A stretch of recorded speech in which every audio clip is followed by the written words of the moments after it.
Hello বন্ধুরা, আশা করি তোমরা সবাই ভালো আছো। আজকে পিৎজার একটা রেসিপি দেখাবো, চলো দেখে নিই।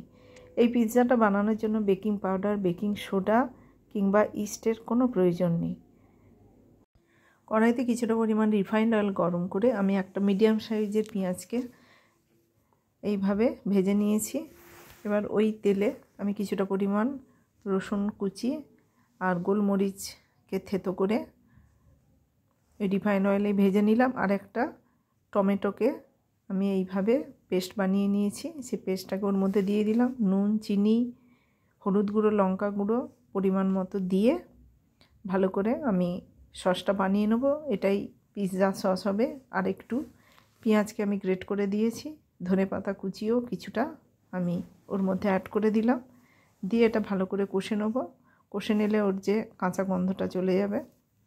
এবার ওই কড়াইতে আবার কিছুটা পরিমাণ রিফাইন্ড অয়েল গরম করে রসুন কুচি, গোলমরিচ ক্রাস্ট যে গোলমরিচ দিলাম, আর একটু ধনেপাতা দিয়ে কিউব করা যে চিকেনের টুকরোগুলো সেগুলোকে ভালো করে কষে নেব। এটা চিকেন পিৎজা হবে। চিকেনটাকে আমি দিয়ে দিয়েছি। এবার ওর মধ্যে পরিমাণ মতো হলুদ গুঁড়ো, লঙ্কা গুঁড়ো, নুন আমি দিয়ে ভালো করে চিকেনটা কষে নেব। এটা খুব বেশি সময় লাগবে না, একদম মাংসলো অংশ, এতে কোনো হাড় নেই। ময়দা যে যেমন পরিমাণে নেবেন, রিফাইন অয়েলটা এমন একটা পরিমাণে দিতে হবে, বেশ অনেকটা পরিমাণ, যাতে এই রকমভাবে মুঠো করা যায়। এবার গরম জল দিয়ে ভালো করে এরকম নরম করে মেখে নিয়েছি। মেখে আমি 1 ঘন্টা মতো রেস্টে রেখেছিলাম ঢাকা দিয়ে। এবার ওটাকে এইভাবে রুটির মতো বেলে নেব। বেশ নরম করেই ডোটা বানানো। কাঁটা চামচ দিয়ে রুটির ওপর এইভাবে ফুটো ফুটো করে নিলাম। নিয়ে 2 পিঠ ভালো করে সেঁকে নিতে হবে। এইভাবে লো ফ্লেমে আমি 2 পিঠ ভালো করে সেঁকে নিয়েছি। এবার ওর উপর আগে থেকে তৈরি করা বাড়িতে যে পিৎজা সসটা, যেটা টমেটো সসের বানিয়েছিলাম, সেই সসটা ওর উপর লাগিয়ে নেব। তার আগে একটা থালাতে আমি কিছুটা ময়দার গুঁড়ো ছড়িয়ে দিয়েছি। ছড়িয়ে দিয়ে ওর উপর আমি এই ব্রেডটা সাজিয়ে দিলাম, যাতে খুব সহজে তোলা যায়।